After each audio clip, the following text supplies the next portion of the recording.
makes me feel special. No heaven on earth if I can't be with you. Swim in your eyes so I can tell the truth. Ooh, I got so high, oh I can't leave. I got your body all over my mind. I got so high, I'm off my feet.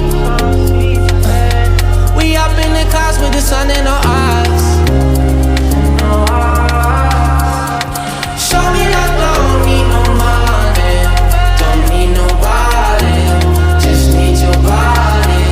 Yeah, yeah. Show me that soul sweet like honey, don't need no talking, just need your body. Yeah, yeah.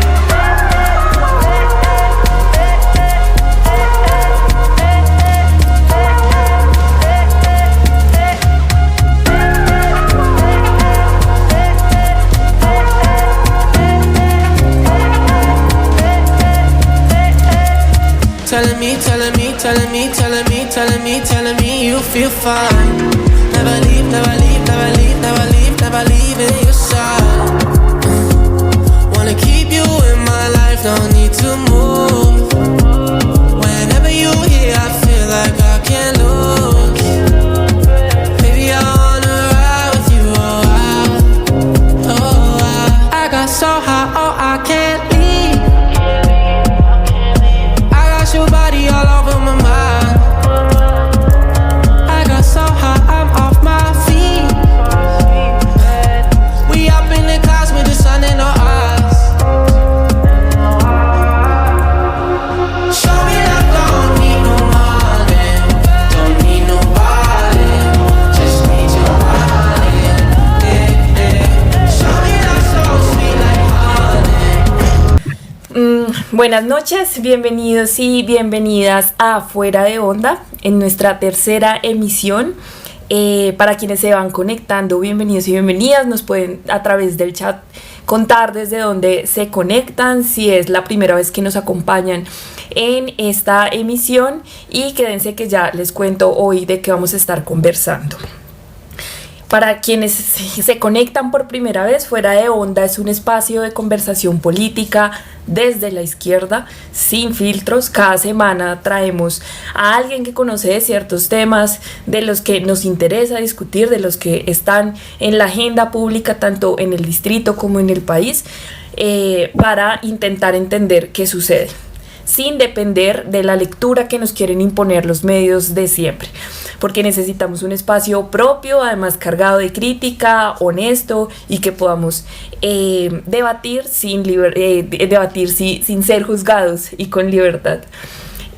Soy Jennifer Cardona Malaver, hago parte del movimiento y de la plataforma política Primero lo Primero. Llevo años en la conversación política desde la izquierda, y este programa también es un espacio para la crítica, la autocrítica, la promoción del debate público y, por supuesto, un llamado a la acción. Hasta ahora, los espacios en los que nos hemos reunido han posibilitado también encontrarnos y han posibilitado acompañar otros espacios organizativos que necesitan también de esos ejercicios de solidaridad desde otras partes y desde otras visiones. Hoy el tema es Bogotá, la ciudad en la que seguramente muchos de quienes nos acompañan vivimos, de cómo se está transformando sin que nadie ponga como el ojo. Nadie hablo de la opinión pública en general, ponga el ojo en lo que está pasando, y mucho menos como los medios de comunicación tradicional.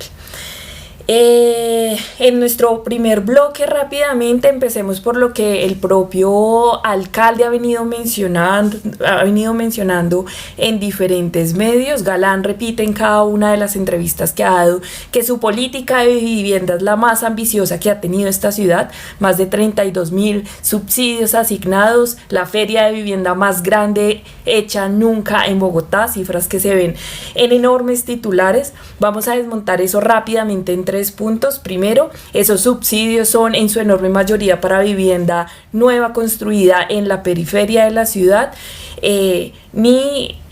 O solo resuelve, digamos, esto no resuelve lo que viene sucediendo, sobre todo hacia ciertas ciudades, ciertos sectores de Bogotá, como el Chapinero, La Macarena, Teusaquillo, que, digamos, tienen unos problemas que ya vamos a dialogar precisamente hoy con nuestros invitados.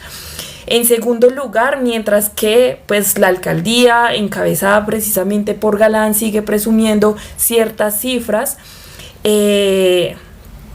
pues ya Galán, valga la redundancia, ha dicho que no va a tocar el plan de ordenamiento territorial, es decir, la norma que permite que la especulación y el turismo se sigan comiendo el centro y el norte de la ciudad, y esto quiere decir que van a quedar exactamente intactas pese a ciertos fenómenos que vienen ocurriendo allí.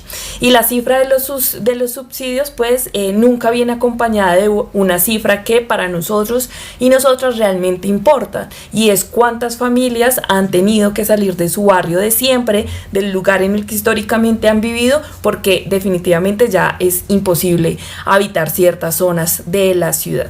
Entonces, no, esto no es una política de vivienda que realmente sea ambiciosa, ni la más ambiciosa de la historia como nos la ha querido vender esta alcaldía. Es la política de vivienda mejor publicitada, eso sí, pero que eso no representa lo mismo en términos de calidad de vida.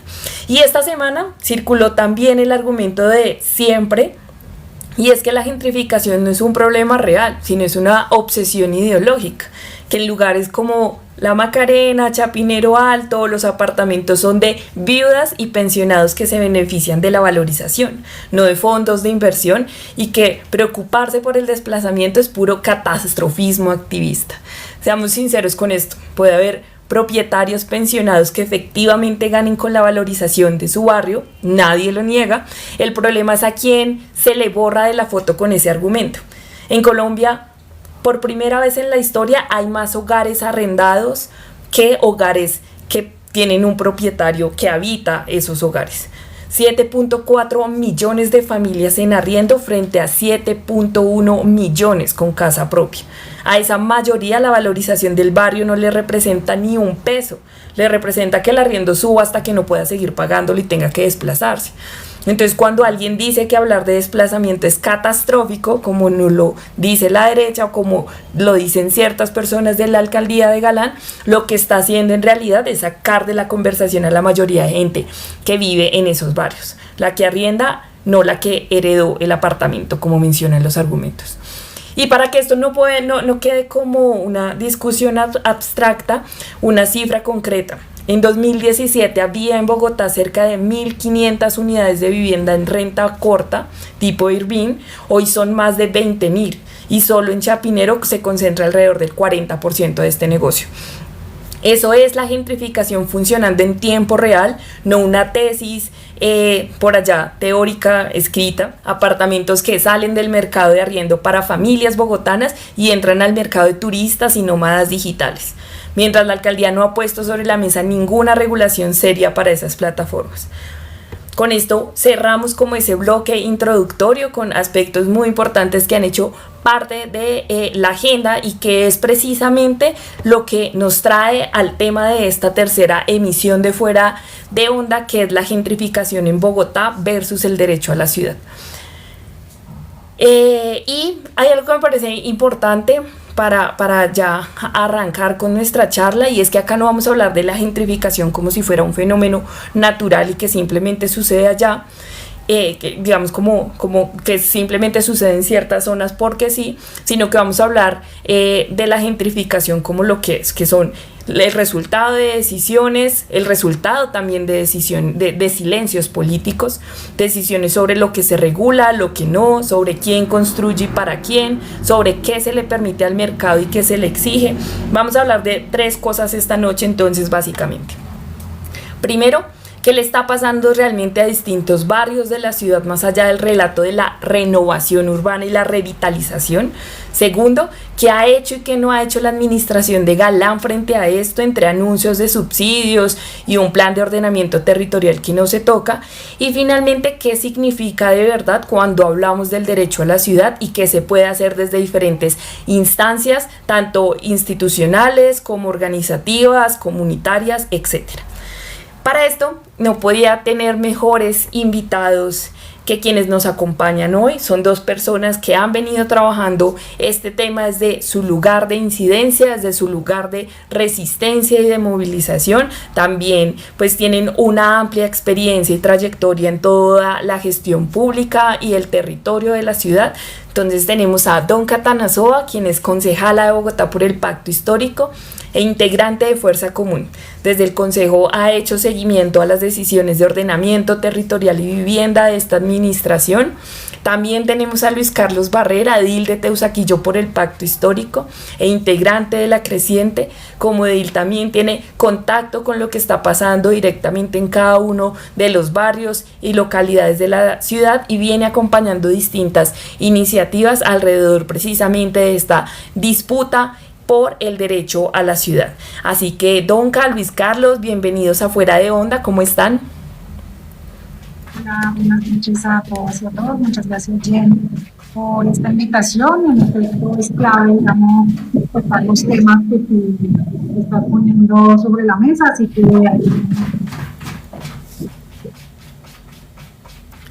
Donka, te dejé escuchar, no sé si soy yo. Te escuchamos lejos, Donka.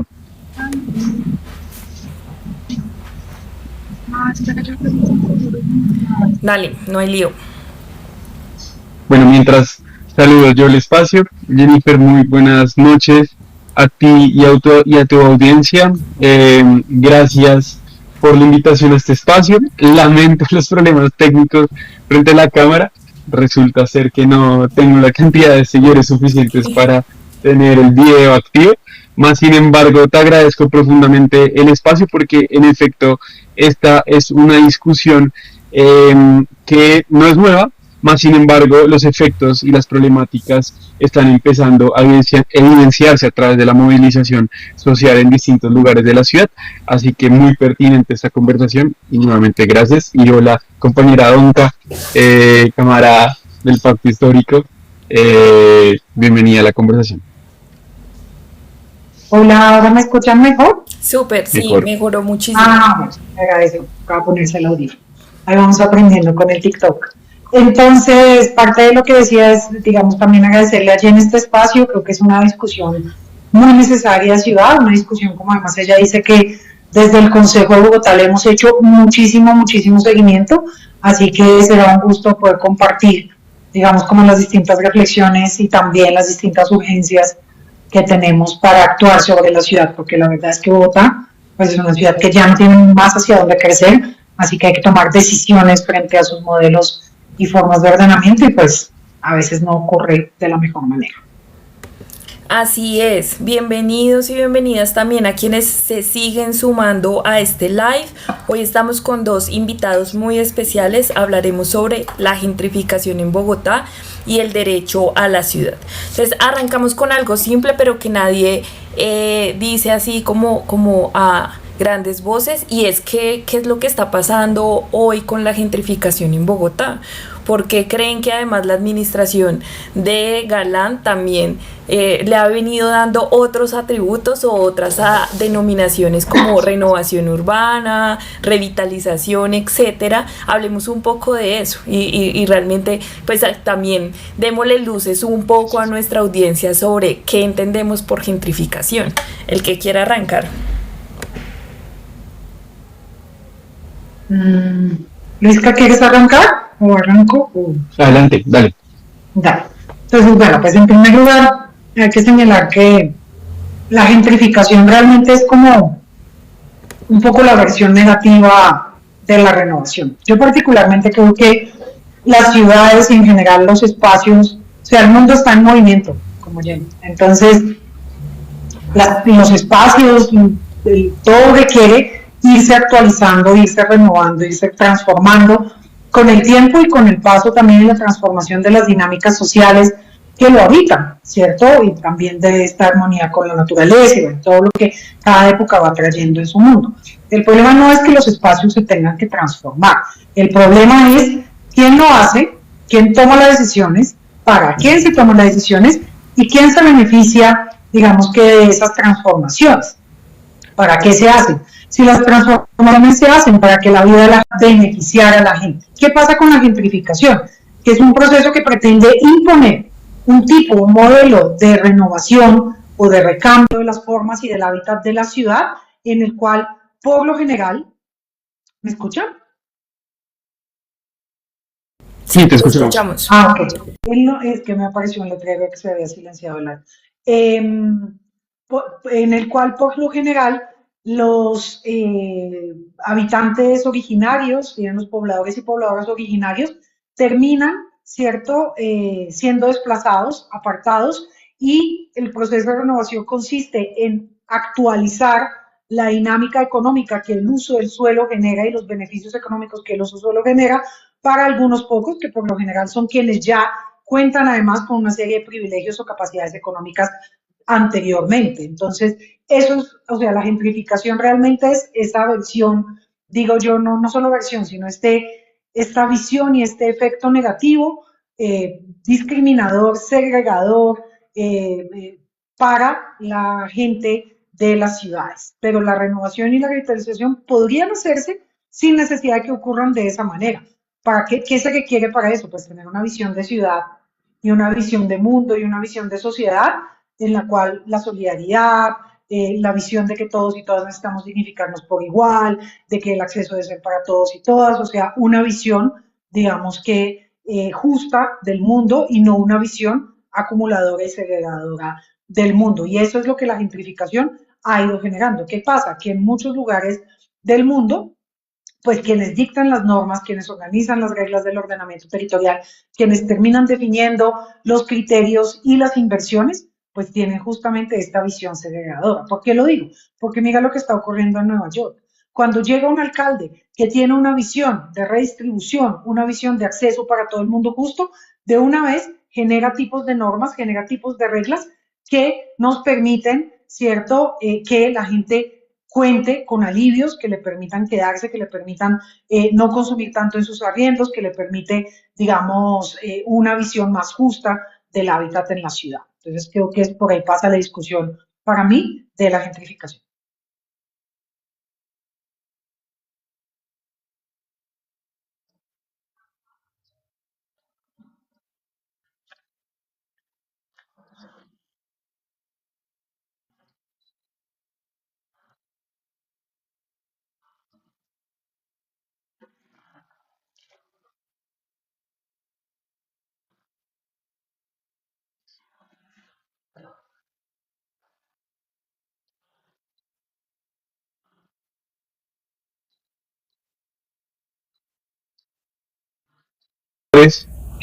Han facilitado que la desigualdad pues no se disminuzca, sino que siga aumentando. Y en ese sentido, la gentrificación es una expresión de esas formas de desigualdad en las que un sector, una población en particular, de manera directa o indirecta, termina siendo expulsada de los barrios que ha habitado, no solo donde reside, sino en donde se encuentra, en donde trabaja, ¿no? Porque no estamos hablando solo incluso de un problema en torno a la vivienda, sino, como bien decía Donka, de esos tejidos sociales, económicos, culturales, que duran décadas construyendo y con las decisiones administrativas por parte de un grupo selecto, normalmente élites urbanas que se apropian de la administración pública, pues terminan generando pues un sistema de normas muchas veces muy difícil de entender para la gran mayoría de personas, es decir, bastante enredados, porque es una estrategia misma también a veces ser enredados, y el resultado final es digamos, la apertura de nuevos suelos de desarrollo, normalmente en zonas centrales o pericentrales, es decir, todos estos barrios como próximos a los centros históricos, que por sus características como de su gente, empiezan a ser el lugar de atractivo para grandes capitales, ¿sí? Principalmente, ¿sí? Y esto lo que empieza a generar es una transformación, a veces paulatina en el tiempo y también en su dimensión física, es decir, se empieza a transformar poco a poco el barrio, poco a poco la gente que lo habita, pero a veces también puede ser radicalmente violenta y muy brusca. Y creo que en este momento en Bogotá está sucediendo todo al mismo tiempo. Todas estas formas de expulsión y de despojo de la población en este momento están activas y trayendo, digamos, a colación algunas de las reflexiones que planteabas en tu introducción, Jennifer. Yo creo que se debe justamente a una alcaldía que decidió no meter las manos al fuego por estas dinámicas de desigualdad que un plan de ordenamiento territorial que se impuso recientemente, en el 2021, pues no se planteó afrontar, ¿no? Entonces, esa decisión política de la alcaldía de Carlos Fernando Galán, pues le está costando la tranquilidad y la vida misma a los proyectos de vida de muchas familias en este momento en la ciudad. Entonces, sí, es decir, como que la gentrificación, para cerrar, es una de las expresiones de un modelo de ciudad que fundamenta la acumulación de riqueza de unos pocos en el despojo de la gran mayoría de sus tierras y de sus esfuerzos y energía en la ciudad. Sí, es que a mí hay algo que me llama mucho la atención y es precisamente que el uso del lenguaje no es inocente. O sea, hay dos fenómenos, sobre todo desde la administración de Galán, y es o darle un nombre totalmente diferente a este fenómeno que cada vez pues perjudica más a Bogotá, o simplemente no se nombra. Y acá estamos acostumbrados que si nunca se nombra el problema, pues tampoco hay que resolverlo, ¿sí? Es como no existe, digamos, como si nada. Yo quiero preguntarle, yo quiero que también Donka nos ayude un poco como a aterrizar algunas cosas, sea que acá, o sea, para la gente del común es muy difícil seguir ciertas discusiones y tienen, como ya lo decía inicialmente, la información que los medios de comunicación tradicionales les brindan sobre este tema. Entonces, sabemos algunos que somos como un poco más cercanos que desde el Consejo se han hecho seguimientos a las decisiones de administración, se han radicado también diferentes iniciativas y precisamente frente a este tema en donde Galán ha sido tan enfático en que no se va a renovar o que no se va a tocar más bien el plan de ordenamiento territorial, y en cambio ha concentrado su discurso en cifras de subsidio, en ferias de vivienda, en otras iniciativas para, digamos, como disfrazar un poco la problemática. ¿Qué tanto responde esa estrategia al problema real de gentrificación que estamos viviendo, es decir, la estrategia de la administración de Galán, y qué instrumentos tiene o debería usar el distrito para frenar un poco como la especulación y regular fenómenos como las rentas cortas? Bueno, esto en términos, digamos, de modelo de ciudad, para seguir en el mismo tono en el que veníamos, es una herramienta, mejor dicho, es una visión que también se basa, o sea, el modelo de ciudad no es solamente el modelo de cómo ordenarlo, como si fueran fichitas que uno pueda mover, sino realmente está relacionado también a una visión de la economía. Y aquí hay un problema que yo creo que es importante discutir, porque es que el asunto aquí es que la economía de la ciudad se ve como una economía de la renta, ¿cierto? No hay una visión de generación de economías productivas en torno a lo local. Así lo local sea tan mega grande como lo es Bogotá, digamos, pueda competir en muchas cifras y en muchos datos económicos con la escala nacional, por ejemplo, en la economía, pero hay una idea que nosotros tenemos, y es, uno puede realmente consolidar, ¿cierto?, una visión en torno a cómo dinamizar la economía, cómo expandir la economía, cómo volver la economía más productiva, a partir de una lógica de economías productivas, desde lo local. Esto implicaría concatenar economías populares, pero también impulsar las economías pequeñas, formales, y darles mayor alcance. Implicaría también, claro que sí, apoyar las industrias y las grandes empresas también para que concatenen y tengamos economías de escala que conecten, pero no, en Bogotá y en el sector general, digamos, inmobiliario de las élites de este país, que ha sido un sector muy clave para las economías de este país, para las economías concentradas de este país, hay una idea de que la construcción es la actividad económica por excelencia que genera, digamos, flujo de la economía. ¿Cuál es el problema alrededor de eso? Que se termina convirtiendo, claro que sí, mientras una construcción dura durante 4 meses, 8 meses, 1 año, 6 meses, lo que sea, pues claro, genera un dinamismo económico, luego se convierte en una economía de renta. Y las economías de renta son economías quietas, no generan un movimiento que permita en su misma dinámica a la medida que nos vamos moviendo. Es como si fuera un baile colectivo, ¿no? Tú empiezas entre 2, pero luego de la rueda se suman otros 2 y 4 hasta que terminamos en un gran círculo bailando todos y todas. No, la economía de la renta no genera eso, genera que de pronto los 2 que ya nos cogimos de la mano estamos bailando, entre otros porque entramos a un baile en el cual solo podemos entrar nosotros 2 porque pudimos pagar la boleta, y se nos pueden sumar otros 4, claro que sí, pero van a ser 4 de los mismos que pudieron pagar la boleta. No se va a sumar nadie de la gente que no le alcanzó para pagar la boleta o que simplemente no alcanzó porque el cupo era limitado, ¿sí? Y eso es una cuestión de la que hay que hablar, porque si nosotros seguimos teniendo élites y liderazgos políticos que consideran que la economía que, digamos, permite dinamizar el mundo y el funcionamiento de la vida es una economía rentista que genera quietud y no movimiento, pues estamos básicamente fregados en cualquier decisión, porque esto no solo se expresa en la discusión del crecimiento de la ciudad y la gentrificación, la producción de vivienda, es una misma discusión en torno a lo que pasa con las dinámicas culturales en la ciudad, o es una misma discusión en torno a cómo se generan las economías alrededor del bienestar, etc. ¿Quién utiliza el espacio público, de qué manera y para qué? Digamos, es una cosa que se reproduce en escala.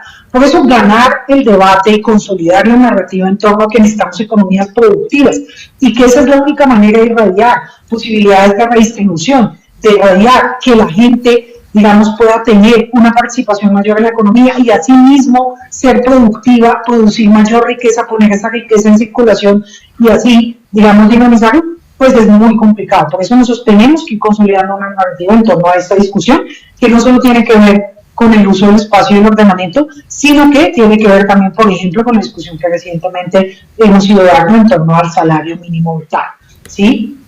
Etcétera. Entonces, lo que voy con el tema es una discusión también de modelo económico grueso, no solamente de algunos cuantos con sus intereses o una decisión de ordenamiento territorial, sino, digamos, es una visión integral. A nosotros en el Consejo, cada vez que cuestionamos los temas sobre las decisiones que se hacen en términos de construcción de vivienda, actuaciones estratégicas, ordenamiento territorial, nos dicen, no, es que ustedes no han entendido, es que la actividad de la construcción es la actividad que más empleo genera. Cada, digamos, peso que se vende se multiplica por 4 y cada puesto de trabajo se multiplica por 4, así que no nos discutan que esa es la economía que mejor funciona. Si usted frena la construcción, genera desempleo. Y esas son unas, digamos, dicotomías falsas, o más bien unas afirmaciones falsas que encierran la discusión en un círculo vicioso del que es muy difícil salir en términos de planeación urbana. Entonces sí necesitamos disputarnos el paradigma económico general con argumentos y realidades concretas que demuestren cómo estas economías productivas tienen otra posibilidad.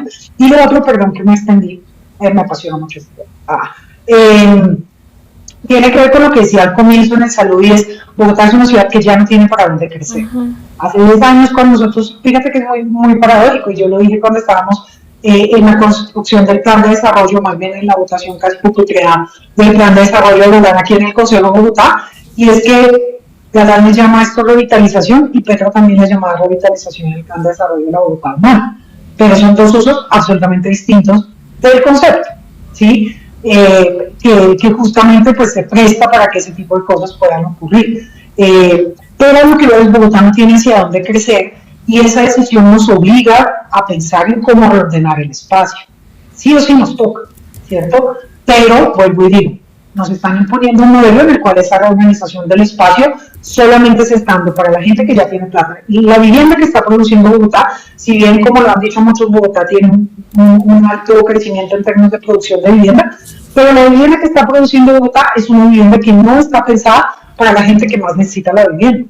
Es una vivienda que pueden comprar los mismos seguramente que ya tienen vivienda, o que no la tienen, pero pues no la tienen porque no han querido tenerla, porque sí pudieran tenerla por su nivel económico. La vivienda que está produciendo la ciudad con subsidios del distrito y subsidios de la nación, que por parte de la pelea, digamos, gobierno nacional, gobierno distrital, y esos subsidios de dónde se iban y por qué, y no tenía sentido, es justamente vivienda para este tipo de población. En cambio, cuando uno mira los números de la vivienda, de interés prioritario, que sí es una vivienda a la que podrían acceder las personas con mayor necesidad, aunque es una vivienda de pésimas condiciones porque es así de grande, ¿cierto? Es terrible que ese sea el estándar, está por debajo de las metas que el mismo distrito se puso, y es que hay una norma que en términos nacionales exige que mínimamente el 20% de la producción de vivienda que se hace en una ciudad sea de carácter de vivienda de interés prioritario. Bogotá está incumpliendo eso completamente. La vivienda rural, que es otro lugar donde se requiere mejorar, cambiar, transformar y generar, en índices absolutamente cercanos al cero. Los criterios de mejoramiento de vivienda, que es otro factor de mejoramiento del hábitat, porque es que tú transformas los espacios no solo construyendo cosas nuevas, sino mejorando el hábitat que tienes y las viviendas que tienes, con unas estrategias de mejoramientos barriales, de mejoramientos de vivienda, pues está absolutamente bajo el indicador también de mejoramientos de vivienda en Bogotá, y Bogotá se dio el lujo de rechazar, no los rechazó formalmente, pero dilató tanto el tema de articulación con el gobierno nacional saliente que se perdieron 600 mejoramientos de vivienda que el gobierno nacional iba a financiar en Bogotá, simplemente porque ellos están jugando un poco esto que está diciendo Luis Carlos, y es que los hábitats se propaguicen debido a que la gente no tenga cómo, bueno, entonces que los desocupen y que se los deje a gente que sí tenga cómo habitarlos y tenga cómo invertirles. Y ese es un criterio perverso en términos de construcción y renovación de la ciudad, porque como les decimos, un criterio que expulsa a la gente, que la saca, y lamentablemente gran parte de los acumulados normativos que existen los han creado para que eso se pueda dar. Nosotros hemos creado y hemos intentado fortalecer otros, por ejemplo, los decretos de protección de moradores son un instrumento normativo que nos ayuda a que esa expulsión no se dé, digamos, que no se dé esa expulsión, mejor dicho, sino que los moradores tradicionales puedan ser parte de los proyectos de transformación de la ciudad. Entonces, es una disputa de modelos de ciudad, de visiones y de instrumentos con los cuales podemos concretar esas visiones, pero sí, en Bogotá esa es una discusión liminal, porque Bogotá no tiene donde más crecer. ¿Qué está pasando? Estamos copando toda la sabana, con vivienda, con industrias, no tiene sentido. O sea, no puede ser la solución porque nos vamos a quedar sin agua, nos vamos a quedar sin, digamos, la posibilidad de generar una producción de alimentos más cercana y más próxima a la ciudad, nos vamos a quedar sin las vivas, digamos, campesinas, veredales, de municipios pequeños que están alrededor de Bogotá y que también construyen región. Así que es una discusión muy seria y esta administración no la quiso dar. Lo que quiso hacer fue como seguir derecho y como seguir haciendo lo que pensaba, lo que dijo, esto es lo que se hace, entonces lo seguiré haciendo y ya. Y es terrible. Pues a la larga es un problema que como tú lo dices, o sea, a veces creemos que porque hay ciertas zonas que tienen un desarrollo inmobiliario como mucho más rápido, pues no, eso no tiene tanto impacto como en los lugares en donde no ocurre de esa forma. Pero creo que lo que tú dices tiene mucho sentido porque en últimas también estamos hablando no solo de todos estos aspectos con la construcción de vivienda y con la gentrificación de la ciudad, sino en últimas con la calidad de vida y el bienestar de quienes habitan la ciudad, que ya ahorita más adelante vamos a hablar un poco sobre ese tema del derecho a la ciudad, pero sí me parece interesante mencionarlo. O sea, acá no simplemente es un fenómeno, es un problema que tiene que ver con la infraestructura habitacional, sino que termina generando repercusiones en otros aspectos de la ciudad, como es el ambiente, como es el transporte, como es todo el tema de la soberanía y la seguridad alimentaria, etcétera. Pero ahora quiero pasar un poco como la voz a Luis Carlos. Él ha venido acompañando varias iniciativas comunitarias y de organizaciones sociales precisamente alrededor de este tema, y quiero que nos cuentes un poco sobre eso, o sea, que has venido como identificando cuáles son esos problemas que a hoy son mucho más preocupantes, que en lo inmediato tienen un impacto sobre comunidades determinadas que habitan en nuestra ciudad, y en últimas, cómo termina cambiando la vida cotidiana de la gente cuando llega este tipo de presión inmobiliaria o turista o turística. Cuéntanos un poco también como el trabajo que vienes haciendo. Bien, sí, antes de comentarte lo que me propones, quisiera nada más agregar algunos datos que complementan un poco la argumentación que plantea Donka frente al mito de la construcción como el gran gigante que mueve empleos, y que, digamos, muestra de ello estos 4 años de gobierno del pacto histórico. Demostraron justamente que, pese a las quejas de los principales alcaldes de las ciudades, de las grandes ciudades del país, lo cierto es que logramos una reducción muy importante del desempleo a nivel del país, y creo que ese no es un dato menor, y que creo que valdría especificar mucho más cómo justamente esos encadenamientos económicos que permanentemente traen a la discusión el sector, digamos, que facilita el lobby a las constructoras en las distintas corporaciones públicas, pues no es tan del todo cierto. Lo importante, creo yo, aquí con el tema de la construcción, como un componente importante igual de la actividad productiva económica del país, tiene que ser fundamentalmente dirigida a que la construcción, primero, logre un nivel de diversificación y de tecnificación tal que, en efecto, reconozca otras formas de producción de hábitat, ¿no?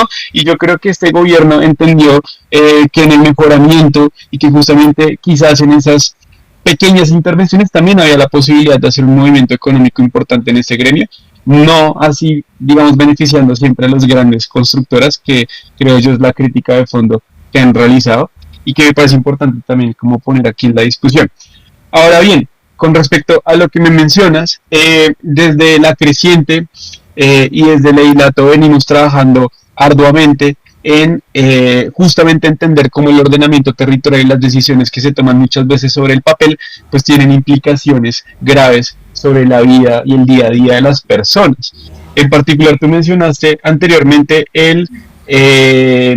digamos, la entrada de las rentas cortas como un problema de ciudad, y sobre el tema justamente acabamos de terminar una investigación con el Observatorio Global de Alquileres Temporales, que es una organización internacional que estudia el tema a nivel mundial, y hicimos el componente de la ciudad de Bogotá, que se va a comparar con otras ciudades de la región como Sao Paulo, como Buenos Aires, como Santo Domingo, y Ciudad de México, y los hallazgos fueron pues muy interesantes, ¿no? Empieza en efecto a evidenciarse una aglomeración muy importante de este fenómeno de las rentas cortas, que para la audiencia de pronto aclarar, son este tipo, digamos, de alquileres que no es como el típico alquiler al que accedemos muchos y muchas aquí de 1 año, 2 años o más, si es que el propietario o la propietaria lo permite, sino se tratan justamente de estos bienes que entran a plataformas como Airbnb, como Booking, entre otras, y acá no les estoy haciendo publicidad, solo mencionar quiénes son nuestros oponentes políticos. ¿Y qué pasa? Y esto lo explica muy bien Raquel Rolnik, una docente de la Universidad de Sao Paulo, y ella plantea que en este momento de el capitalismo, digamos, mundial, particularmente en lo relacionado con su entrada en la especulación inmobiliaria como en los lugares de mayor acumulación, existe como una extensión de la frontera de la acumulación. ¿Eso qué quiere decir? Que no estamos solo en este momento especulando con bienes inmuebles para la compra y venta digamos, en el régimen más común, digamos, o más tradicional, sino que ahora el alquiler nuevamente entra dentro de ese régimen de especulación, y las rentas cortas sirven para eso. ¿Por qué? Porque estos actores, estas plataformas, son las puertas de entrada de grandes desarrolladores, de grandes inversionistas, normalmente transnacionales, que van por el mundo identificando cuáles son esas ciudades en donde la variación del valor del suelo les resulta favorable, donde el precio promedio de alquiler de apartamentos empieza a subir y en donde la rentabilidad bruta de alquiler empieza a ser atractiva para estos inversionistas. Es decir, el mercado financiero empieza a identificar que el mercado en torno al alquiler se vuelve un lugar de alta capacidad de obtención de rentas, lo que recién manifestaba Donca, ¿no? Como ese lugar bastante perezoso del capitalismo mundial de invertir y esperar grandes retribuciones de dinero sin hacer un mayor esfuerzo y sin realmente generar un movimiento en la economía. Pues resulta que en la ciudad de Bogotá, en las localidades de Santa Fe, de Teusaquillo, de Chapinero y Usaquén, es donde más se está aglomerando este fenómeno, y encontramos barrios en donde, por ejemplo, la variación del precio del suelo desde el 2017 hasta el 2026 ha aumentado más del 250%, incluso hasta el 1500%. O, por ejemplo, el precio promedio de un apartamento de 2 ambientes, eso quiere decir como una habitación separada de la sala, comedor, cocina, ¿no? Como estas cajitas de fósforo, empiezan a estar en torno a cifras entre $670 hasta $2.900 en el peor de los casos, ¿no? Y lugares en donde, por ejemplo, poner a rentar un alquiler sube las rentas brutas entre un 90% y unos 187%. Entonces, claro, si tú esto lo comparas con un activo financiero en el mercado, ¿no? Como un CDT que está rindiendo al 13, al 11, al 12, ¿no? Pues claro, esto se vuelve un lugar de especulación terrible, y la construcción cada vez más de apartamentos direccionados a este mercado empieza a crear unos lugares muy extraños, ¿no? Porque son como lugares vacíos de la ciudad que empiezan a ser habitados principalmente por población móvil, mucho turista que viene por negocios, mucho turista que también viene con otros intereses, y pues la gente que vivía o en la casa que se tumbó para hacer el edificio o en los alrededores empieza paulatinamente a ser empujada hacia otros lugares de la ciudad. Y aquí un caso concreto que en este momento está muy activo y que creo yo es la expresión de una problemática de varias décadas, es el caso de la zona, digamos, del límite nororiental de la localidad de Santa Fe. Me refiero puntualmente a los barrios San Martín, La Perseverancia, Bosque Izquierdo y esta zona, que se han vuelto como la nueva centralidad deseada. Cuando les mencionaba las cifras anteriores, justamente son estos barrios en donde se presentan los mayores incrementos en la variación del valor del suelo, y también para compra y para alquiler. Y resulta ser que es como el nuevo lugar en donde también ciertas élites urbanas buscan hacer inversión. Algunos en búsqueda un poco como del acervo cultural que aún resiste en estos sitios, ¿no? Recordemos todo el valor cultural que tiene un barrio, por ejemplo, La Perseverancia, primer barrio obrero de esta ciudad, que tiene expresiones comunitarias fantásticas en torno a la chicha. Bueno, en fin, no me quiero detener allí, pero pues buscan un poco como estar cerca un poco de esa actividad cultural a la cual renunciaron poco a poco, yéndose cada vez más al norte, ¿no? Entonces este retorno nuevamente al centro, ya sea habitando o invirtiendo, en su gran mayoría invirtiendo, lo que está generando son unas reconfiguraciones del espacio de estos barrios, en donde se ve muy marcado no solo la construcción de grandes edificaciones en altura, de pequeños apartamentos como cajitas de fósforos, que siempre es la expresión que utilizan vecinas y vecinos para referirse a ellos, sino también, por ejemplo, el cambio sustancial de los comercios barriales por grandes cadenas como de Uno, como Oxxo, ¿no? Entonces la pérdida de esa economía local y popular del tendero, que de alguna manera también sustentan un montón de relaciones, no solo en el acceso más barato a ciertos bienes y productos, sino también un montón de redes de solidaridad y espacios de encuentro que son fundamentales. Muy interesante, por ejemplo, hacer la analogía de una localidad, por ejemplo, como Santa Fe, que hoy me decía una vecina, está en una crisis de organización terrible. De las 30 juntas de acción comunal, 11 participaron en las últimas elecciones y las 11 están en proceso de resolución y subsanación de documentos o de procedimientos, y aunque algunos dirían rápidamente que esto es un problema nada más burocrático y de organización, yo empiezo a pensar que esto también se trata de un modelo de ciudad que ha agotado los espacios de encuentro y los espacios de sociabilidad, y que cada vez más permite la construcción de espacios que privatizan la vida e impiden que estas redes barriales pues sigan reproduciéndose, ¿no? Y creo yo que ese es como el triunfo final de un modelo extractivista y capitalista en la ciudad, ¿no? Y es como la sustracción y la extracción de ese valor intangible de los habitantes por la acumulación de riqueza en dinero rápido y un tanto, digamos, sí, como gaseoso, ¿no? Que lamentablemente pues termina impactando, por supuesto, a muchos vecinos y vecinas que pues en muchas ocasiones les toca irse porque no tienen cómo sostener, no solo, insisto, por los precios, sino porque han perdido toda su red de cuidado. Por ejemplo, todos los vecinos que los rodeaban, que le cuidaban al hijo, a la hija, que estaban pendientes de los temas de seguridad, que le echaban agua a la planta y tal, pues terminan yéndose, y esta transformación física, pues eso es justamente lo que termina generando.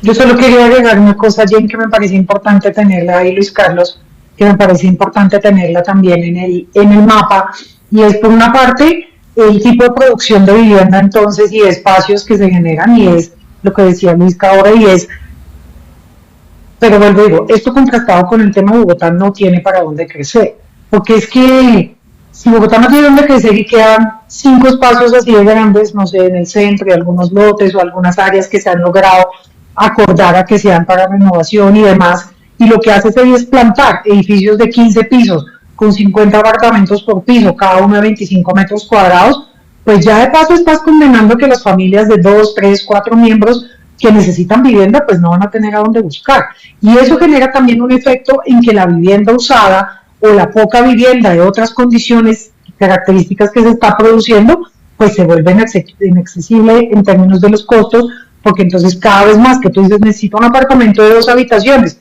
3 habitaciones, 4 habitaciones, pues básicamente todo el mundo te abre los ojos y te dice, uy sí, pero le va a costar, y le va a costar una montonera. Entonces es un efecto perverso también de lo que está ocurriendo, y que en una ciudad como Bogotá, que no tiene para dónde más hacer, es terrible el efecto de eso. Lo otro tiene que ver con estas economías conexas, digamos, que también se están afectando. Son las vidas de barrio, claro que sí, son las economías populares, claro que sí, pero también, por ejemplo, es la industria de hotelería y turismo en la ciudad, que está hasta aquí y ha pegado el grito, digamos, en decir, por favor, que alguien reglamente esta vaina, ¿qué tal?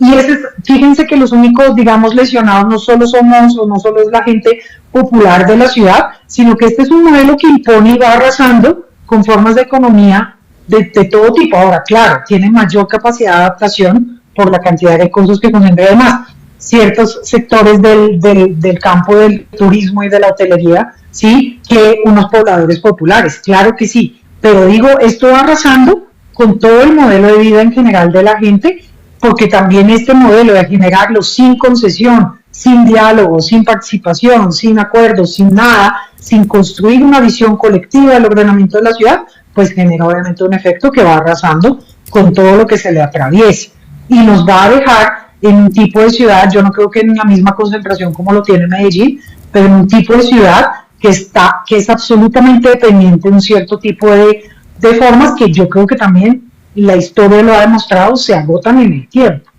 ¿sí? Y eso nadie lo está pensando, nadie está pensando Bogotá a largo plazo, sino que se está pensando, uy, cojamos este pedacito, aprovechémosle, aquí nos tapamos en plata y hágale, oye, ¿qué va a pasar con esto en 15 años? ¿Cómo va a vivir la ciudad? ¿Qué va a pasar con nuestra economía, con nuestros barrios, con nuestra gente, con las escuelas, con los demás equipamientos dotacionales de la ciudad? Nadie está pensando a 15 años siquiera.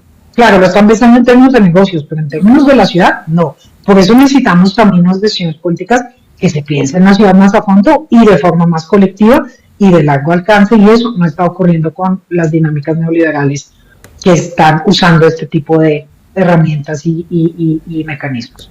Donga, pero yo quiero aprovechar que tú tocaste este tema para que ya empecemos como a entrar un poco en el otro lado de la conversación, y entonces es de qué hablamos cuando hablamos del derecho a la ciudad, y precisamente como tú lo planteas, tanto para Luis Carlos como para Donca, qué alternativas hay, tanto desde la institucionalidad como desde los ejercicios más comunitarios y populares, porque es que a veces pareciera que no hay una salida tan clara a este fenómeno que viene ocurriendo y que nos viene atravesando toda la cotidianidad.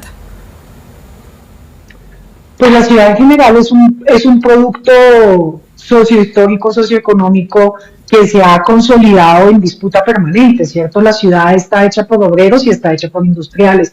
La ciudad está hecha por lo popular y la ciudad está hecha por las élites. La ciudad es el espacio, digamos, de vida y el entorno no es la palabra, el sistema de vida, ¿cierto?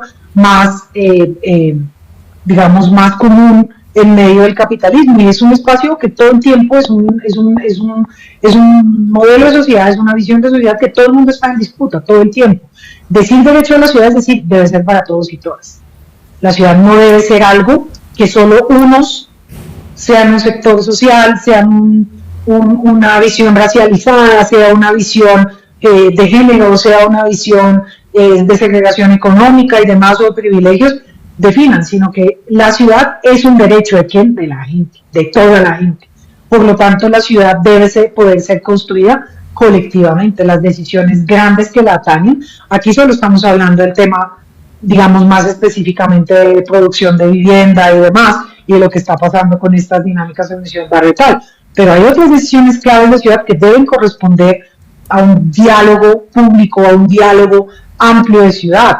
Los temas del aseo, ¿cierto? Y la recolección de residuos, los temas de las economías circulares en las ciudades, los temas del agua y los servicios públicos, los temas de la seguridad como un asunto público, ¿cierto? Y el derecho a la ciudad para mí, más que solamente un cliché bonito, pues es un asunto justamente de decir, esto es un constructo histórico que finalmente lo hemos hecho entre todos y lo hemos producido entre todos y todas. Así que las decisiones son un derecho de todos y todas. Debemos encontrar los mecanismos, debemos ponerlos en acción, debemos generar, digamos, el tipo de democracia que nos permita que eso ocurra así. Pero como esto no es un asunto solo de decretos y tal, pues es un asunto de luchas. Por eso lo que decía Luis Carlos, frente a cómo la gente se está organizando en torno a estas disputas, o quién llega a los lugares de la decisión pública para invertir los presupuestos, con qué tipo de criterio, para volver al ejemplo de Zoran Mandani en Nueva York, o de otras expresiones, por ejemplo, de democracia local que están dándose en la India, en ciudades, no sé, en América Latina también hay muchos ejemplos, en provincias de Argentina, en provincias en Brasil, ¿cierto? O sea, hay muchos lugares donde se está dando, es quién llega a estos lugares para tomar las decisiones con tipo de criterios y qué tipo de participación, digamos, lugar de la gente. Entonces, para mí, el derecho a la ciudad es más que todo eso. Ahora, ¿de qué se trata? Pues de todo. Se trata de la vivienda, se trata de las vías, se trata de la seguridad, se trata de las basuras, se trata de todo, de la educación, de la salud, de todo. Por eso a veces cuando decimos derecho a la ciudad, la gente dice, ¿sabes que es todo en uno? Y no se entiende bien, entonces se confunde, porque no es un problema sectorial ni temático. Es un asunto de asumir la ciudad como un constructo social e histórico donde la gente que lo ha construido tiene derecho de decidir sobre lo que ocurre ahí, y la única forma de decisión no son las votaciones, ¿cierto? Las formas de organización tienen que ver con las formas como la gente se organiza, con el lugar que le das a las juntas, a las organizaciones comunitarias, a los gremios, a las asociaciones, etcétera, etcétera, etcétera. Y sí también al ciudadano del común, que no necesariamente está organizado, pero que tiene derecho a estar en estos lugares de decisión. Entonces es una decisión cada vez más compleja sobre la toma de decisiones, los enfoques de los presupuestos y las políticas públicas, y los ejercicios de gobierno y los derechos de la gente también a construir ciudad a partir de su autonomía, de su deseo, de su necesidad y de su organización social que se ha ido dando históricamente también. De acuerdo. Sí, yo quisiera en ese punto, por supuesto, digamos, creo que Donca da el punto frente a que el derecho a la ciudad es el derecho a decidir y definir la transformación del territorio desde el más próximo, llámese calle, cuadra, barrio, hasta en efecto como, por ejemplo, se define o se entiende una red de patrimonios o la estructura ecológica principal. Creo que esa capacidad y la posibilidad real de incidencia, no esta participación a veces un tanto conveniente por parte de la administración, ¿no? Llenar actas y listas, sino realmente la posibilidad real de transformar su entorno, ¿no? Entonces ahí digamos que surgen como dos banderas muy importantes. Lo primero es reconocer que ya hoy en día, tanto a nivel internacional como aquí mismo en Bogotá, hay colectivos, organizaciones, procesos que se están dando la pelea por defender sus territorios y defender la posibilidad de decidir qué va a suceder con ellos en el futuro. Ejemplos muchos, ¿no? En Chucualavaca, en Fontibón, en Santa Fe, como les mencionaba, en Suba, en fin, hay una gran cantidad de procesos que en este momento se están organizando por defender la huerta, por defender su salón comunal, la casa, digamos, que lograron apropiársela de la alcaldía local, ¿no? Allá en Engativá. O sea, yo siento que en este momento lo que tenemos que hacer es, primero, reconocer que ya hay una lucha en curso, que hay procesos organizados y, por supuesto, fortalecerlos, ya sea en la participación de los mismos o en la visibilización, quienes tienen la capacidad, quien tiene las curules, quien tiene la representación política para hacerlo. Creo que ese es un llamado. Y creo que la lucha en últimas tiene que ser, como decía, en proponer una ciudad que cree alternativas a esa privatización de la vida, ¿no?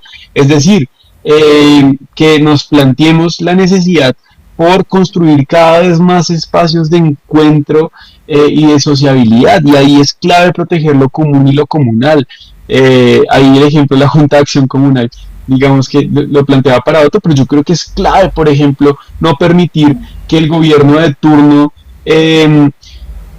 sí, como que se apropie de las juntas de acción comunal a partir de iniciativas pues que no les terminan resolviendo. A mí me genera mucha curiosidad, por ejemplo, que algunas juntas de acción comunal de barrios que están condenados a desaparecer en Bogotá le apoyan al alcalde Carlos Fernando Galán en sus intenciones, y a mí eso me parece un sinsentido, y lo he compartido con las vecinas y los vecinos, porque digo, pues qué junta va a existir si no hay barrio, ¿no? Es decir, la acumulación, por ejemplo, de conjuntos cerrados normalmente termina siendo la suplantación de otras estructuras de organización y terminan fragmentándose la posibilidad de organización social. Entonces, esa defensa de lo común y de lo comunal no son las formas de organización, sino en los espacios físicos que lo permiten y en las redes que lo permiten, creo que es fundamental. Yo creo que hay muchas lecciones que aprender de los procesos huerteros, por ejemplo, los procesos vaqueros, que de manera autogestionada, de manera casi que en la dinámica de ocupar el espacio público, pues han generado espacios de encuentro en lugares, por ejemplo, residuales de la ciudad. Yo creo que ahí hay una disputa por el derecho a la ciudad tan valiosa y tan importante, o incluso a veces mucho más importante que la que se está debatiendo en algunas corporaciones públicas, en donde pues es un sistema que normalmente a veces no permite que estas iniciativas surjan, ¿no? Pasan la planadora del clientelismo muchas veces y terminan silenciando cualquier otra alternativa para permitir pues que el derecho a la ciudad pues sea una realidad y no solo pues sí como un discurso. Entonces sí, yo la dejaría por ahí, Jen. Yo solo quiero agregar una cosa, Jen, perdón. Dale. Y es el tema de la fragmentación de las luchas. Yo creo que el otro reto y la otra responsabilidad política del momento que tenemos tiene que ver con la capacidad de verdad articular. Y yo siento que ahí la noción de derecho a la ciudad nos da las herramientas y como el concepto, si se quiere, pues para poder juntar. Porque a veces, y yo lo digo porque ahora que estoy en el consejo, y me imagino que le pasa lo mismo a Luis Carlos de Dilato, y es que la gente llega con problemas muy específicos que claro, requieren unos tratamientos muy específicos, entonces uno termina montando 1500 mesas de trabajo sobre cada tema, sobre cada asunto, sobre cada sector, sobre cada, digamos, problemática, pero luego en el fondo hay un componente que es un componente común, que tiene que ver con la ciudad en general, con las dinámicas de la economía, con la dignificación de la vida, con el ordenamiento general del espacio, con etcétera, etcétera, etcétera, etcétera, todo lo que hemos dicho.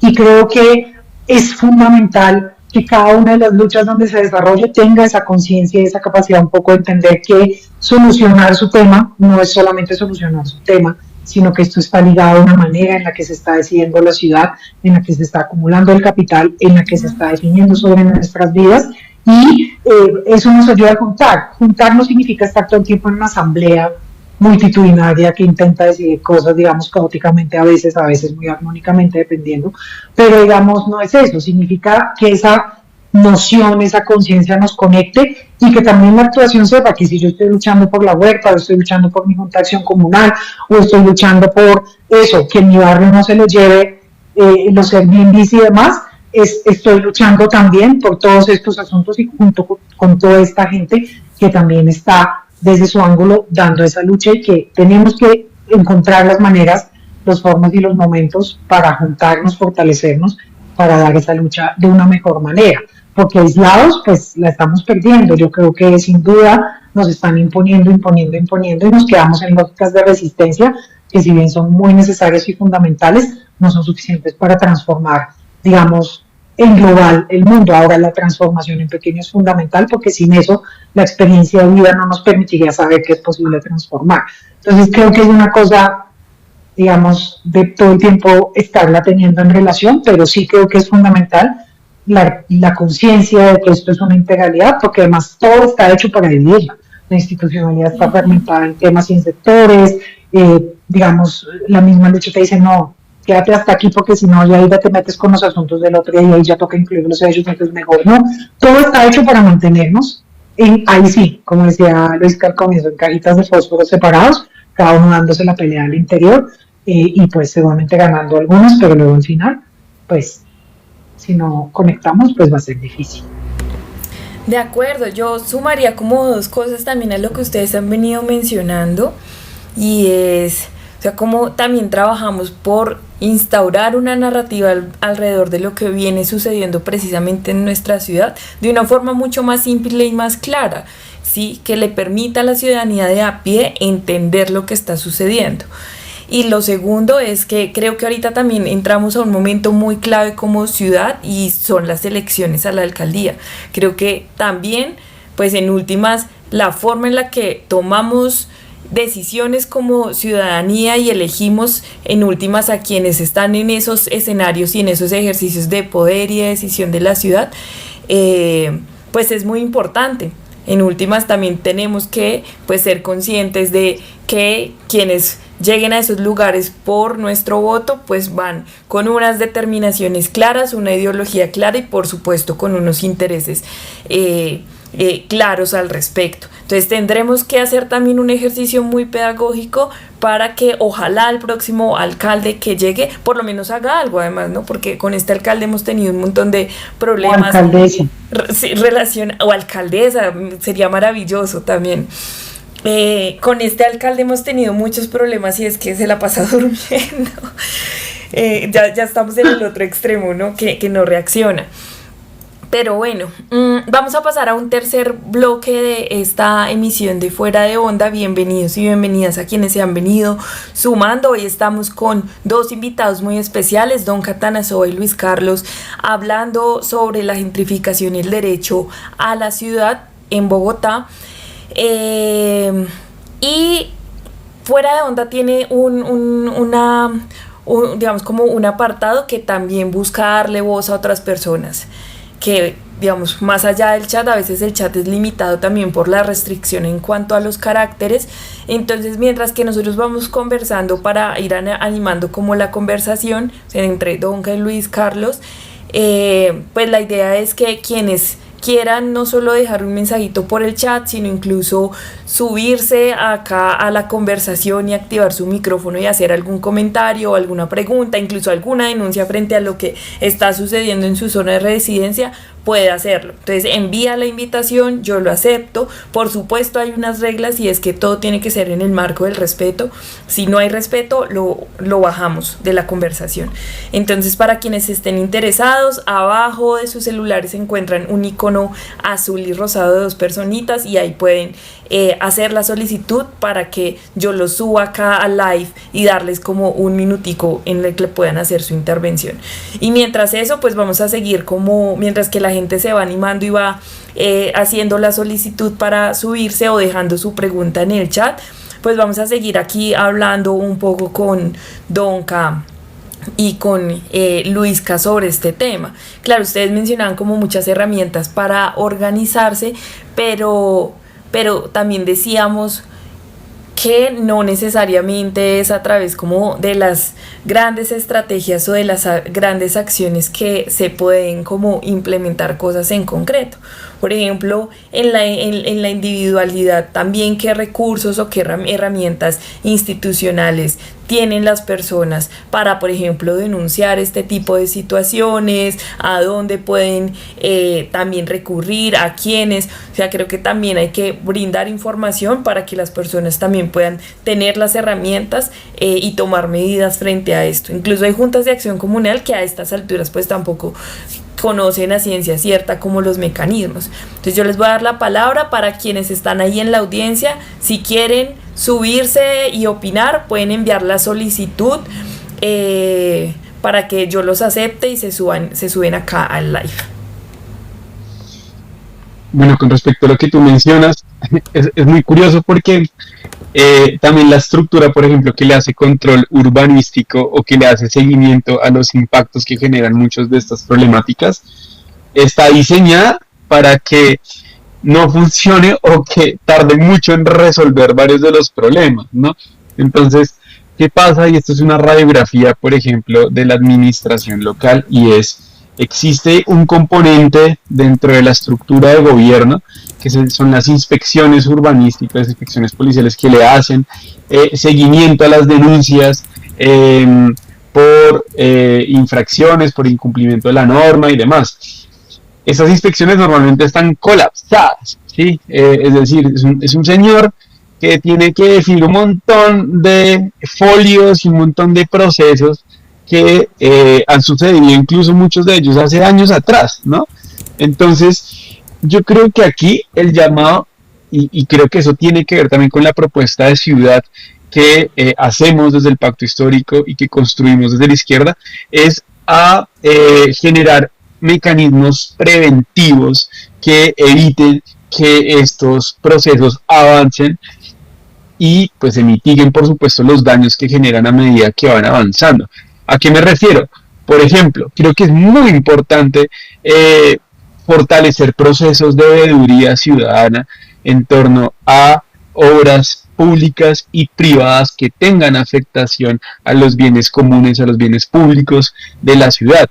Creo que es clave, por ejemplo, un ejemplo muy concreto, frente a toda la construcción del metro, ¿no? Que es para mí es un plan de renovación urbana lineal, desde Bosa hasta Chapinero. Pues hay veedurías que se han constituido justamente para hacerle control a los diseños de espacio público, a los impactos que está generando la obra del metro, y frente a eso creo que es muy importante pues que sean escenarios de fortalecimiento, es decir, que tengan las capacidades técnicas y organizativas para proteger los derechos frente a los cuales pues se han constituido. Y por otro lado creo que es muy importante activar también los mecanismos existentes de inspección, vigilancia y control, que normalmente están orientados a atacar la población más vulnerable, ¿no? Uno ve, por ejemplo, una estrategia en redes sociales por parte de esta alcaldía distrital que prácticamente le ordenó a las alcaldías locales levantar vendedores o trabajadores de la economía popular que trabajan en la calle, levantarlos del espacio público a muchos de ellos y a muchos habitantes de calle bajo una idea, creo yo, errónea del orden y la limpieza en la ciudad, ¿no? Es decir, como si el espacio público libre de gente, libre de actividades, fuese el espacio ideal para una ciudad como Bogotá. Y estas mismas actividades, los mismos funcionarios podrían estar direccionados, por ejemplo, a revisar si las obras nuevas de construcción están cumpliendo todas las normativas, ¿sí? Lo que, por ejemplo, pues fueron aprobados dentro de las curadurías en caso de que hayan cumplido con los procedimientos legales para realizarse. Entonces, yo sí creo que hoy en día la institucionalidad tiene mecanismos para actuar de manera preventiva y no caer después a tratar de resolver una gran cantidad de daños que muchos de ellos son irreparables, ¿no? Es irreparable, pues, ya cuando se ha dado un desplazamiento de una familia, de un lugar. ¿Cómo reparas la posibilidad de reintegrar a una familia al entorno del cual fue desplazado? Es muy difícil, ¿no? Pues hay mecanismos y por supuesto se han aplicado, pero creo que pues es muy difícil. Entonces yo sí creo que hay medidas y creo que lo importante sería como crear como las condiciones de comunicación y de acción coordinada para que esos instrumentos funcionen y no lleguen tardíamente a estas inspecciones. Eso podría yo aportar dentro de la pregunta que tú planteas, ¿sí? Y además de eso, hay también como para ir como dando respuesta en el chat una pregunta que hace Edison, bienvenido, que dice, ¿cómo ha influido la gentrificación en los barrios del sur de Bogotá en las condiciones de vida? Creo que igual eso ya lo hemos venido como respondiendo, pero podemos ahí como tocar algo relacionado. Yo creo que es importante hablar en ese sentido, digamos, la gentrificación se da de muchas formas. No solamente, lo que pasa es que digamos que este asunto de las viviendas de renta corta, más bien expresados en Airbnb en ciertos barrios, clase media alta y alta son, digamos, ha ocupado el formato de la discusión, pero lo que ocurre alrededor de Corabastos y la dinámica de los paradiarios que hay allí y cómo se están gentrificando las casas hacia adentro, ¿no? Si tienes una casa que antes era una casa amplia de 5 habitaciones, donde toda la familia vivía y tenía patio y tal, y es un paradiario de 30 habitaciones, cada una de 2 metros por 2 metros, ¿sí?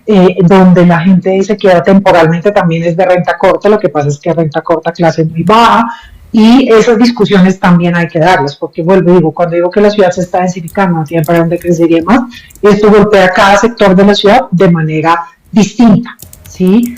Y cuando decimos que la gente se empobrece y que la desigualdad crece, implica que la gente obviamente no tiene cómo pagar, ¿sí? O sea, la renta corta es de los Airbnbs que te valen, no sé, 400,000 pesos la noche, o 300 o 200,000 pesos la noche, pero también es de los paradiarios que te pueden costar 20, 15, 10, 8, dependiendo de la capacidad. O sea, esto es una cosa que se reproduce como en escala fractal hacia abajo, de todas las maneras, reproduciendo formas de desigualdad, formas de segregación, formas de, digamos, pauperización de la vida de la gente. Y claro, nos quedamos discutiendo qué terrible que la gente viva en un ambiente de 20 metros o 25 metros, porque es terrible, pero pues no estamos discutiendo lo que está pasando también con la pauperización de la gente popular y más pobre de esta ciudad, que termina cada vez reduciéndose a espacios más cortos, a, digamos, tipos de arrendamientos absolutamente indignos, con problemas de salubridad, con problemas de plagas, con problemas de acceso, digamos, con problemas de agua, con problemas de saneamiento. Entonces, creo que de esto también hay que hablar, ¿no? Entonces, esta pauperización del hábitat popular también es muy importante mencionar. Y lo otro que también me parece clave es que obviamente esta expulsión de poblaciones y esta no solución a las necesidades de las poblaciones más necesitadas que siguen llegando y reproduciéndose en Bogotá, pues también genera otros fenómenos. Por ejemplo, la concentración de la gente con mayores necesidades en los territorios de menores condiciones de calidad de vida de la ciudad, pero también la invasión de las zonas rurales. Hoy en día nuevamente tenemos un problema de invasión de los territorios rurales de Usme, los territorios rurales de Ciudad Bolívar, ¿sí? Entonces, estos son discusiones y nuevamente, esa invasión de la ciudad no es la invasión popular idealizada de la gente organizada en cooperativas tomándose el terreno para construir porque no tiene oportunidades de acceder a la vivienda. No, son tierreros con armas en mano, especulación en mano, extorsión en mano, llegando a invadir, loteando, comprando, generando una corrupción inmensa al interior del sistema de entidades públicas también, porque tienen a su servicio notarios, gente de las alcaldías locales, la policía, ¿cierto? Todas las entidades que tienen que ver con la capacidad de generar un control y un freno en esas dinámicas de invasión especulativa de los territorios, pues a su servicio. Entonces creo que de eso también poco se está hablando, y yo lo decía en un debate hace poco aquí en el Consejo de Bogotá. Esto es parte de las dinámicas de cómo esta lógica de ciudad, este modelo, está afectando todos los territorios, ¿sí? De una manera absolutamente fuerte, y cada forma de vida, cada manera de vida que tiene nuestra ciudad la está golpeando, cercenando, condicionando. Y esto está ligado además, y con esto cierro, a unas formas de control del espacio público y del espacio en la ciudad tremendamente cada vez más violentas, ¿no? No solamente estamos hablando de la extorsión que pesa sobre las economías de todo tipo en la ciudad, sino que también estamos hablando de los cobros, digamos, de derecho al uso del espacio, que en muchos lugares de la ciudad es otra forma de extorsión, pero en muchos lugares de la ciudad se ha vuelto, digamos, la regla de juego, y nadie la cuestiona y las autoridades no terminan haciendo nada al respecto. Y finalmente esto todo termina en una lógica de acumulación del control y de la propiedad del espacio, que termina siendo absolutamente, pues, complicada. Mientras más la dejemos crecer, más difícil va a ser poderlo resolver, y lamentablemente ahí también la estrategia de seguridad de la ciudad ha sido absolutamente nula, inefectiva, y casi que el alcalde, yo diría que ni siquiera es un problema solo de estar dormido, sino es un problema como mirar para otro lado, ¿no? O sea, como si no quisieras mirar tu propia ciudad que estás gobernando, porque te da un poco de pena que sea como un poco fuchi de pronto, ¿no? Así como, uy, no, qué feo todo eso, mejor no lo miro y miro para el otro lado y muestro los grandes logros, clase medieros, pero pues de ahí para abajo y de ahí para arriba y de ahí para los lados, no paro muchas bolas como si no existiera. Y eso nos está haciendo un gran daño, porque son problemas que se están acumulando, creciendo y derivando en unas estructuras criminales de control de cada pedacito de ciudad que va a ser muy difícil desterrar, digamos, mientras más y más crece. Bueno, en efecto, como ustedes lo han mencionado, es un problema que suscita un montón de discusiones, de análisis y por supuesto también de propuestas. Acá podríamos quedarnos y seguir discutiendo frente a lo que ha venido sucediendo y sobre también lo que posiblemente va a suceder más adelante si esta dinámica continúa de la manera en la que se está comportando actualmente. Pero pues bueno, el tiempo se nos pasó rapidísimo, ya digamos el tiempo también ya se está agotando, entonces yo quisiera que, como para precisamente empezar a darle cierre a esta emisión, pues que cada uno dejara como un mensaje puntual frente al tema de hoy, que para quienes se han venido sumando pues es el tema de la gentrificación en Bogotá y el derecho a la ciudad, y por supuesto, claro, un mensaje con una idea central de lo que ya hemos venido discutiendo, pero también, ¿por qué no?, una invitación a la acción. Dale, Luisca, que yo acabo de hablar. Bueno, arranco yo entonces. Sí, yo creo que uno de los primeros desafíos tiene que ver con la profundización y la cualificación del debate, porque normalmente nuestros contrincantes políticos suelen llegar a lugares comunes muy débiles, que como son fáciles de comunicar y aluden a análisis a veces un tanto simplistas, pues suelen muchas veces ser los que terminan triunfando en medio de la opinión pública.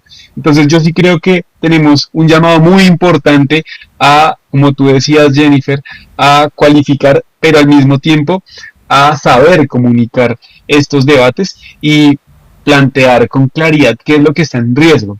Yo a la audiencia, digamos, por ejemplo, quiero aprovechar esta palabra final para dos cosas. La primera, por ejemplo, es hacer una distinción muy importante, porque en últimas discusiones, sobre todo en redes sociales, se ha llegado a una cuestión que en ese análisis simplista puede ser fácil llegar, y es decir, gentrificación es culpa de la migración, ¿no? El problema son los extranjeros. Hay que tener mucho cuidado con eso.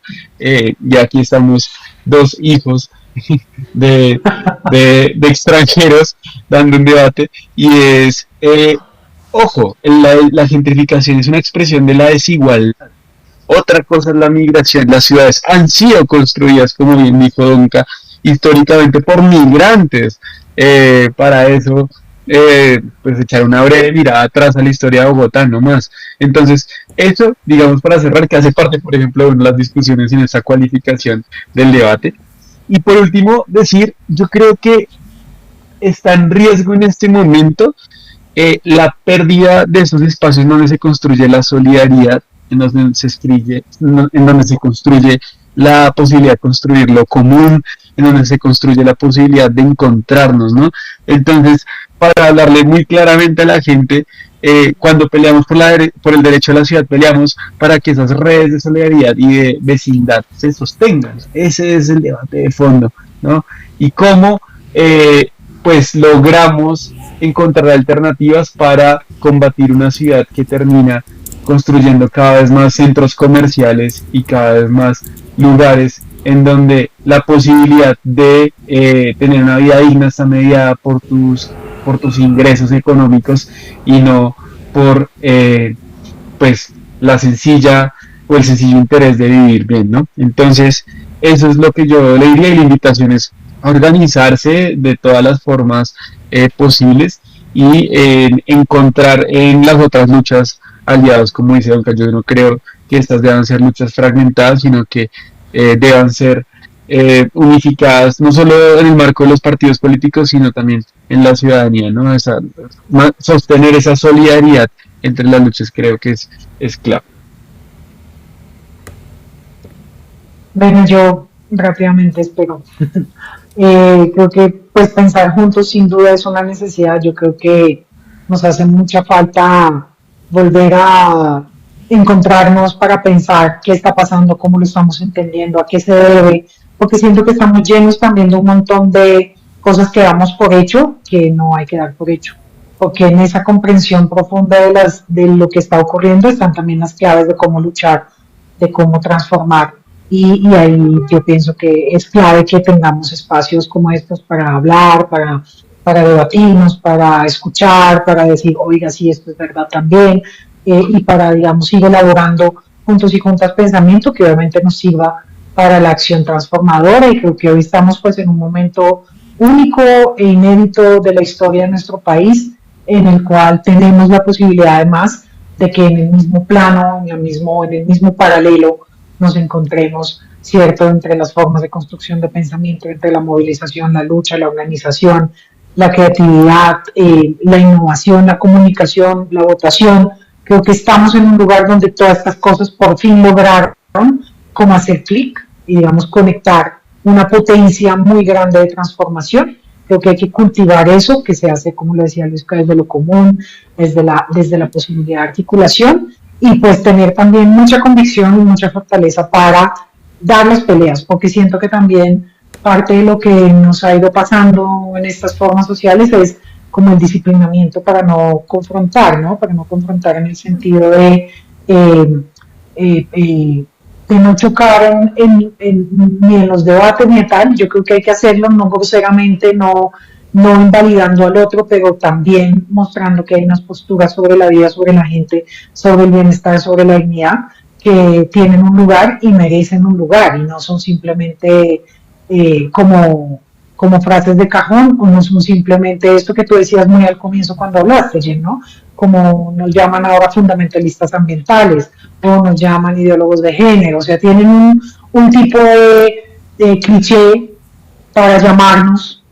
Si insistimos en una postura, si tenemos una posición crítica, si tenemos una propuesta distinta en términos de cómo debe existir el mundo y cómo debe ser la vida, rápidamente nos intentan estigmatizar y echar de un lado. Y creo que hay que tener la capacidad de salirse de esas narrativas y esos encerrones, y un poco contagiar a la gente de esperanza, contagiar a la gente de posibilidad de que esto puede existir de otra manera, y que no estamos condenados a que esta sea la realidad, sino que podemos construir otros mundos distintos y mejores. Claro que sí. Bueno, ya digamos que con esto empezamos a concluir esta tercera emisión de Fuera de Onda. Ya ustedes lo mencionaron muy bien como la síntesis un poco de la conversación de hoy.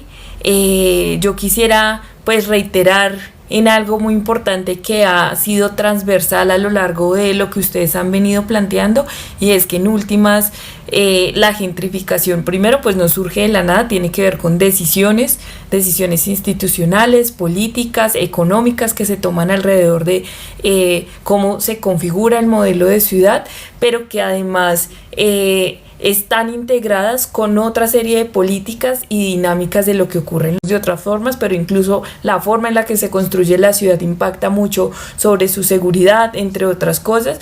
Entonces es necesario seguir reconociendo, ampliando y fortaleciendo los escenarios de participación. Ya Luisca nos mencionaba varios ejemplos de cosas que están sucediendo hoy en la ciudad, en territorios, en zonas puntuales en donde la comunidad ha decidido organizarse ante la falta de respuesta institucional o incluso ante la ralentización de los procesos que existen. Entonces es necesario seguir posicionando el debate sobre la agenda pública, es necesario seguir también disputándose una narrativa, e incluso yo le llamaría como avanzando para disputarse también lo que es la batalla cultural, porque es la lógica en últimas también en la que entendemos la forma en la que habitamos la ciudad y la forma en la que entonces nosotros y nosotras nos percibimos en la ciudad, pues por supuesto también despliega la manera en la que exigimos ciertas condiciones y ciertas garantías para vivir bien.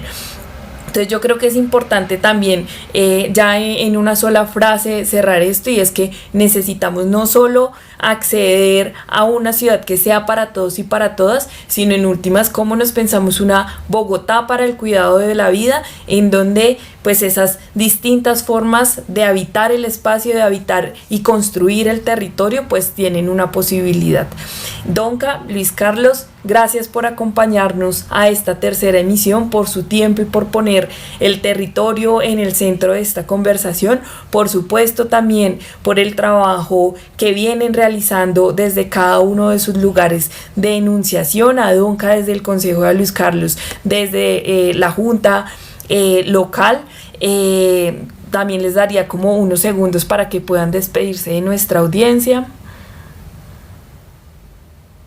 Bueno, pues yo muchas gracias de verdad por esta invitación, Jen. Muy chévere encontrarme como siempre contigo, con Luisca, con compañeros y compañeras con los que venimos caminando y como pensándonos juntos y juntas estos caminos. Así que muchas gracias a toda la gente que se ha conectado, que nos ha escuchado, que nos ha manifestado sus ideas en el chat. También agradecerles y bueno, seguimos y síganos también para que nos podamos seguir actualizando en estas discusiones.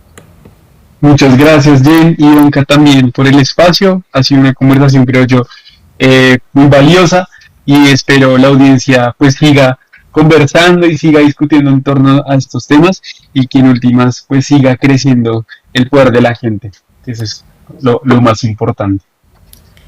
Listo, para que también como un anuncio parroquial, y es como la retransmisión de nuestra tercera emisión del día de hoy va a estar disponible a partir del jueves por YouTube, Spotify. Estaremos socializándola a través de las redes sociales @Jen_Cardone para que también puedan compartirla si se conectaron tarde, o para las personas que no alcanzaron a conectarse a este live del día de hoy, pues puedan también revivir esta gran conversación que tuvimos con nuestros invitados. Y a nuestra audiencia, por supuesto, gracias por acompañarnos, por comentar, por preguntar. Me pueden seguir a través de redes sociales para estar pendientes de cada una de nuestras emisiones. Cada martes a las 8 de la noche estaremos con unos invitados muy especiales hablando de temas que son coyunturales para Bogotá y para el país. Nos vemos pronto entonces con un nuevo tema, un nuevo invitado. Esto fue Fuera de Onda. Nos vemos la próxima semana. Muchas gracias.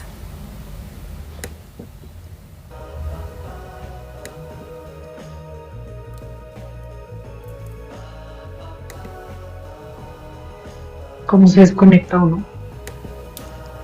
Saliéndose del live. Chao, Jen, chao, hablamos. Chao. No, Chao. el botón de volver. Muchas gracias Chao. por sus por su tiempo.